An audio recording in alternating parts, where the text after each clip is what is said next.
Ukraine വ്യോമസേനയിലെ F-16 വിമാനങ്ങളുടെ എണ്ണം Russia എത്രയും പെട്ടെന്ന് കുറയ്ക്കാൻ പോവുകയാണ് എന്ന ഒരു വിവരം പുറത്തുവന്നു. ഇത് പറഞ്ഞിരിക്കുന്നത് റഷ്യൻ മാധ്യമങ്ങളോ ഉക്രൈന്റെ മാധ്യമങ്ങളോ അല്ലെങ്കിൽ പാശ്ചാത്യ മാധ്യമങ്ങളോ അല്ല. യൂറോപ്യൻ കമാൻഡിന്റെ പ്രധാനപ്പെട്ട ഒരു ജനറലാണ്, ഹെഡ് എന്ന് വേണമെങ്കിൽ പറയാം. അദ്ദേഹത്തിന്റെ പക്കൽ നിന്നാണ് ഇങ്ങനെ ഒരു പ്രസ്താവന വന്നത്. കൂടാതെ റഷ്യ ഉക്രൈനുള്ളിലെ 4 പ്രധാനപ്പെട്ട വ്യോമതാവളങ്ങളെ ലക്ഷ്യമിടാൻ പോകുന്നു എന്നുള്ള വിവരവും പുറത്തുവന്നു. ഇവയെക്കുറിച്ചെല്ലാം ഈ വീഡിയോയിലൂടെ വിശദമായി അറിയാം.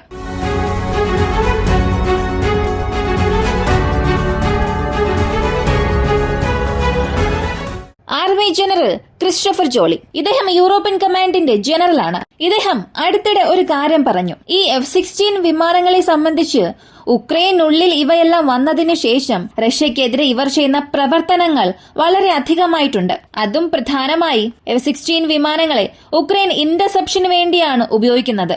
ഇത് അവർക്ക് 80% വിജയവും നൽകി. സാധാരണ F-16 വിമാനങ്ങൾ ആക്രമണ പ്രവർത്തനങ്ങൾക്കും ക്ലോസ് എയർ സപ്പോർട്ടിനു വേണ്ടിയാണ് ഉപയോഗിക്കുന്നത്. എന്നാൽ റഷ്യൻ വിമാനങ്ങൾക്കെതിരെ ഈ F-16 വിമാനങ്ങളെ വളരെ കൃത്യമായി ഉപയോഗിക്കണമെന്നുണ്ടെങ്കിൽ ഏകദേശം 220 മുതൽ 250 വിമാനങ്ങൾ വരെയും ഉക്രൈൻ ആവശ്യമാണ്. ഇതാണ് പുറത്തറിയാവുന്ന കണക്ക്. എന്നാൽ ഇന്നുവരെയും ഉക്രൈനുള്ളിൽ എത്ര F-16 വന്നു എന്ന് നോക്കിയാൽ ഒരു 18 മുതൽ 20 വിമാനങ്ങളാണ് നൽകിയിട്ടുള്ളത്. ബെൽജിയം, നോർവേ, ഫിൻലാൻഡ് തുടങ്ങിയ രാജ്യങ്ങളിൽ നിന്നും ഡൊണേഷൻ വഴി വന്നിട്ടുണ്ട്. വീണ്ടും പല രാജ്യങ്ങൾ നൽകും എന്നും പറഞ്ഞിട്ടുണ്ട്. അപ്പോ ഈ യുദ്ധം ഇപ്പോ സംഭവിക്കുന്നത് പോലെ തന്നെ തുടരുകയാണെങ്കിൽ 2 വർഷത്തിനുള്ളിൽ 90 മുതൽ 95 വിമാനങ്ങൾ ഉക്രൈൻ വ്യോമസേനയിലേക്ക് വരും. അതും ഡൊണേറ്റ് ചെയ്യപ്പെടും. ഇതാണ് ഓപ്പൺ സോഴ്സ് ഇന്റലിജൻസിൽ വന്നിരിക്കുന്ന വിവരം. അപ്പോ നിലവിൽ വളരെ കുറവ് വിമാനങ്ങൾ ഉക്രൈന്റെ പക്കൽ ഉള്ളപ്പോൾ അതിനെ എഫക്റ്റീവായി റഷ്യൻ വ്യോമസേനയ്ക്കെതിരെ ഇവരെ കൊണ്ട്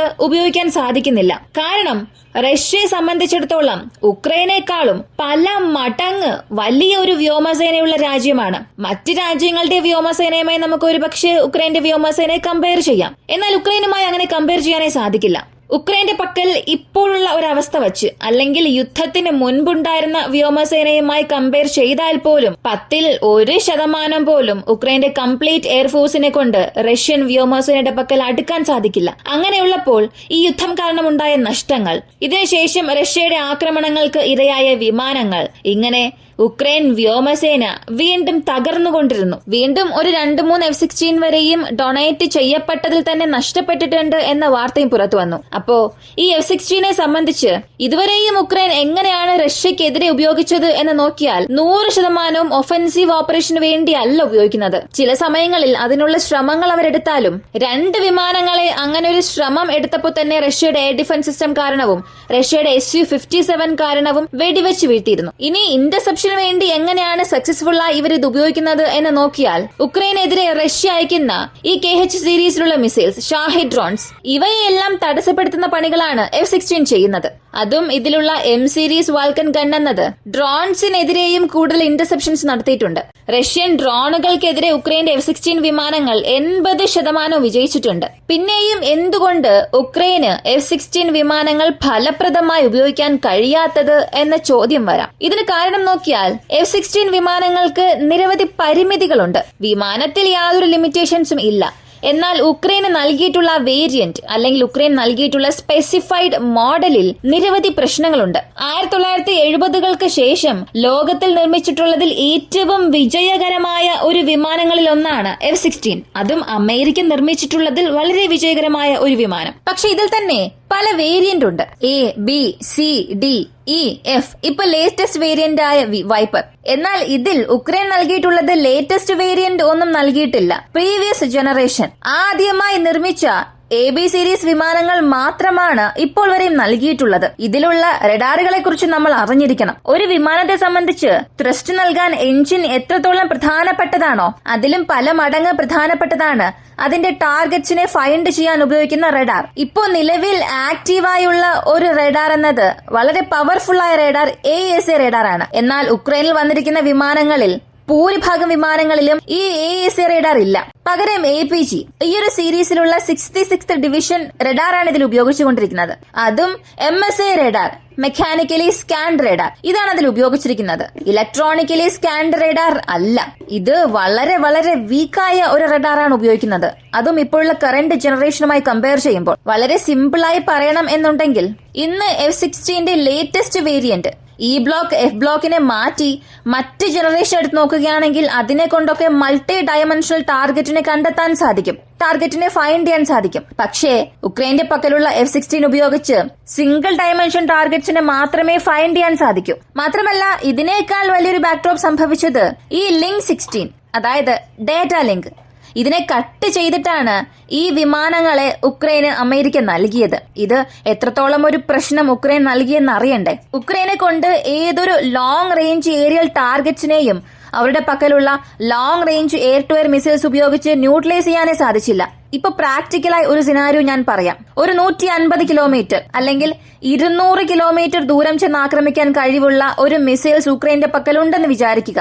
റഷ്യയുടെ ഒരു ബോംബർ എയർക്രാഫ്റ്റ് വരികയാണ്, അല്ലെങ്കിൽ റഷ്യയുടെ A-50 AWACS വിമാനം ഏതെങ്കിലും വരുന്നുവെന്ന് ചിന്തിക്കുക.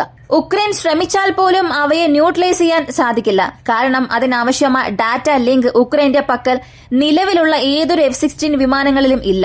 ഇങ്ങനെ ഒരുപാട് പ്രശ്നങ്ങൾ F-16-ലുണ്ട്. അവർക്ക് F-16 വിമാനങ്ങൾ നൽകിയെങ്കിൽ പോലും അതിനു പുറകിലും പല പ്രശ്നങ്ങളുണ്ട്. ഒരു ഭാഗത്ത് റഷ്യ അവരുടെ എയർബേസസ് എല്ലാം ആക്രമിക്കുന്നു, മറുവശത്ത് അമേരിക്കയുടെ അലയൻസ് നൽകിയിട്ടുള്ള ഈ വിമാനങ്ങളിൽ തന്നെ ഇത്രയേറെ പ്രശ്നങ്ങളുണ്ട്. ഇതെല്ലാം സൈക്കോളജിക്കലായി ഒരു ഇമ്പാക്ട് ഉക്രൈൻ സൈനികർക്കും F-16 പൈലറ്റ്സിനും ഉണ്ടാക്കുന്നുണ്ട്. എന്നാൽ തുറന്നു പറയുകയാണെങ്കിൽ ഇത്രത്തോളം ലിമിറ്റേഷൻസ് ഉണ്ടെങ്കിൽ പോലും ഏതൊക്കെ വിധത്തിൽ ഉക്രൈൻ ഇത് ഉപയോഗിക്കാൻ സാധിക്കുമോ, ഏതൊക്കെ രീതിയിൽ റഷ്യക്കെതിരെ ഈ F-16 ഡിഫൻസ് റോളിന് ഉപയോഗിക്കാൻ കഴിയുമോ അതെല്ലാം ഉക്രൈൻ ചെയ്യുന്നുണ്ട്.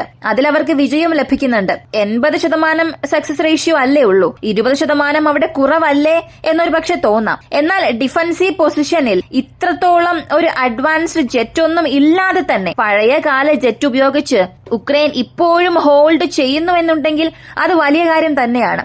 മാത്രവുമല്ല ഈ AIM സീരീസിലുള്ള മിസൈൽസ് ഒക്കെ കൊണ്ടുപോയി അവരുടെ മറ്റ് വിമാനങ്ങളിൽ MiG-29 വിമാനങ്ങളിലൊക്കെ ഇൻഡക്ട് ചെയ്യണമെന്നുള്ളപ്പോൾ പോലും പല പ്രശ്നങ്ങളുണ്ടായി. കൂടാതെ കമാൻഡർ ജനറൽ പറഞ്ഞ മറ്റൊരു കാര്യം, തീർച്ചയായും F-16 നിർത്തിയിരിക്കുന്ന ബേസിസിനെ ആയിരിക്കും റഷ്യ അടുത്ത് ടാർഗറ്റ് ചെയ്യാൻ പോവുക എന്ന്. ഉക്രൈനെ സംബന്ധിച്ച് ഒരുപാട് ബേസിസിൽ നിന്നും അവർ ആക്ടിവേറ്റ് ചെയ്യുന്നുണ്ട്. എന്നാൽ പുറമെയുള്ള ഊഹാപോഹങ്ങൾ അതനുസരിച്ച് നോക്കിയാൽ അവസാനമായി കൺസ്ട്രക്ഷൻസ് നടത്തിയതും അതിന്റെ റൺവേസ് എക്സ്റ്റെൻഡ് ചെയ്തതുമായ ഒരു 4 ബേസസ് ഉണ്ട്.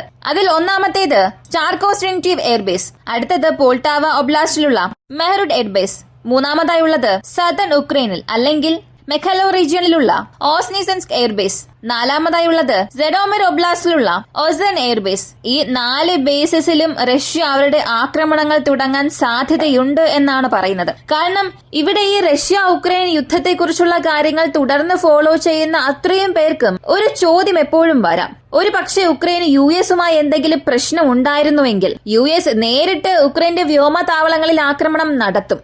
അതും പ്രധാനപ്പെട്ട ഈ നിർമ്മാണ പ്രവർത്തനങ്ങൾ നടക്കുന്ന വ്യോമതാവളങ്ങളെ ആക്രമിക്കുമായിരുന്നു.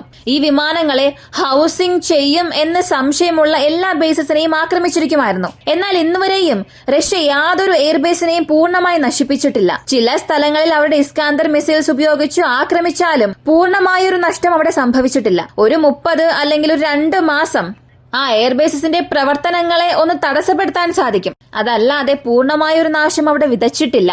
അതിനാൽ ഇവിടെ ചോദ്യങ്ങൾ വരുന്നത്, സത്യത്തിൽ റഷ്യയുടെ ഉദ്ദേശം എന്താണ്? കാരണം ഉക്രൈനിനുള്ളിൽ അങ്ങനെ വലിയ വലിയ എയർബേസസ് ഒന്നും ഇല്ല. മൊത്തത്തിൽ 18 എയർബേസസ് ഉണ്ട്. അതിൽ 12 പ്രധാനപ്പെട്ട മെയിൻ എയർബേസസ് ആണ്. എയർഫീൽഡ് അല്ല ഇവിടെ പറയുന്നത്. എയർബേസ് വേറെ, എയർഫീൽഡ് വേറെയാണ്. അപ്പൊ അങ്ങനെയുള്ളപ്പോൾ എന്തുകൊണ്ട് ഇവിടെ റഷ്യ ഇതിനെ ഒന്നും ആക്രമിക്കുന്നില്ല? ഈ 18 ബേസസിനെയും പൂർണ്ണമായും നശിപ്പിക്കുകയാണെങ്കിൽ ഉക്രൈന്റെ F-16 മാത്രമല്ല ഏതൊരു വിമാനത്തെ കൊണ്ടും അവിടെ ടേക്ക് ഓഫ് ആകാൻ സാധിക്കില്ല. അതിനാൽ ഈ ചോദ്യം എല്ലാവർക്കും പൊതുവെയുള്ളതാണ്. ഇതേ ചോദ്യം ഞാൻ നിങ്ങളോടും ചോദിക്കുന്നു. ഒരുപക്ഷെ ഇതിനുള്ള മറുപടി അറിയാമെങ്കിൽ കമന്റിൽ പറയുക. അടുത്ത് വരാൻ പോകുന്ന ചില ദിവസങ്ങളിൽ ഈ 4 ബേസും വീണ്ടും ലൈംലൈറ്റിലേക്ക് വരാം. അതിന് പ്രധാനപ്പെട്ട കാരണം റഷ്യ അതിനെ ടാർഗറ്റ് ചെയ്യുന്നു എന്നുള്ളത് മാത്രം അല്ല. ടാർഗറ്റ് ചെയ്യണമെങ്കിൽ അതിനൊരു ട്രിഗർ പോയിന്റ് വേണമല്ലോ. ഉക്രൈൻ അതിനുവേണ്ടി എന്ത് ചെയ്യാൻ തുടങ്ങിയെന്ന് ചോദിച്ചാൽ വളരെ ഡീപ്പ് സ്ട്രൈക്ക് ചെയ്യാൻ വേണ്ടി അവരുടെ F-16 ഫ്ലീറ്റിനെ അവരുടെ പക്കലുള്ള ലിമിറ്റഡ് റിസോഴ്സസിനെ ഉപയോഗിച്ച് അടുത്ത ഘട്ടമായ പ്രവർത്തനങ്ങൾ തുടങ്ങിയിട്ടുണ്ട്. പ്രധാനമായും ഫ്രണ്ട് ലൈനും കഴിഞ്ഞുള്ള റഷ്യയുടെ ലോജിസ്റ്റിക് സപ്ലൈസിനെ ആക്രമിക്കാൻ F-16 സേന തയ്യാറായിക്കൊണ്ടിരിക്കുന്നു എന്ന വാർത്തയാണ് പുറത്തുവരുന്നത്. ഇതിനെ എങ്ങനെ റഷ്യ കൗണ്ടർ ചെയ്യും എന്ന് ചോദിച്ചാൽ S-400നെ ഒരു പക്ഷേ റഷ്യ സജീവമാക്കി വച്ചിരിക്കാം. ഒരു പക്ഷേ F-16 എതിരെ S-400 ആക്ടിവേറ്റ് ചെയ്യപ്പെടുകയാണെങ്കിൽ F-16 പിന്നെ വളരെ ലോ ആൾട്ടിറ്റ്യൂഡിൽ പറക്കേണ്ടി വരും. അങ്ങനെ പറക്കുമ്പോഴും ഇത് ഔട്ട് ഓഫ് ടാർഗറ്റ് സോണിൽ ഉണ്ടാവുകയില്ല. കാരണം 60 മുതൽ 70 കിലോമീറ്റർ ദൂരത്തിലെങ്കിലും അടുത്ത് വന്നാൽ മാത്രമേ ഇവരുടെ GBU സീരീസിലുള്ള ബോംബ്സ് അല്ലെങ്കിൽ ജേഡാം എക്സ്റ്റൻഡർ റേഞ്ച് ഇവയെല്ലാം ഉക്രൈനെ കൊണ്ട് ഫയർ ചെയ്യാൻ സാധിക്കൂ. അങ്ങനെ നോക്കിയാലും ഇവിടെ S-400ന് ഷീൽഡ് നൽകുന്നത് പോലെ ബഗ് എയർ ഡിഫൻസ് സിസ്റ്റം അല്ലെങ്കിൽ ഇവരുടെ മറ്റൊരു പ്രധാനപ്പെട്ട പങ്ഷീർ സംവിധാനം റഷ്യ ഉപയോഗിച്ചാൽ ഈ S-400ന്റെ റേഞ്ചിൽ നിന്നും വളരെ ലോ ആൾട്ടിറ്റ്യൂഡിൽ പറന്നാലും റഷ്യയെ കൊണ്ട് തന്നെ ടാർഗറ്റ് ചെയ്യാൻ സാധിക്കും. അപ്പോ വരും ദിവസങ്ങളിൽ ഇക്കാര്യമെല്ലാം ചൂട് പിടിക്കാൻ പോവുകയാണ്. കാരണം ഇതിനകം തന്നെ MiG-29 വിമാനങ്ങളെ ഒഫീഷ്യലായി S-400 വെടിവെച്ച് വീഴ്ത്തിയ കഥകൾ വരെയുണ്ട്. ഒരു പക്ഷേ F-16 എതിരെ ഇനി S-400 കാരണം എന്തെങ്കിലും ഒന്ന് അവിടെ സംഭവിച്ചാൽ അതെങ്ങനെയുള്ള ഫലം കൊണ്ടുവരും എന്നുള്ളത് കാത്തിരുന്ന് തന്നെ കാണാം. ഈ ഒരു വീഡിയോയെ കുറിച്ചുള്ള നിങ്ങളുടെ അഭിപ്രായം കമന്റിൽ പറയുക. ഇങ്ങനെയുള്ള വീഡിയോസിന് താല്പര്യമുള്ളവരാണ് നിങ്ങളെങ്കിൽ ഇപ്പോൾ തന്നെ നമ്മുടെ ചാനൽ സബ്സ്ക്രൈബ് ചെയ്യുക. മറ്റൊരു വീഡിയോയുമായി വീണ്ടും കാണാം.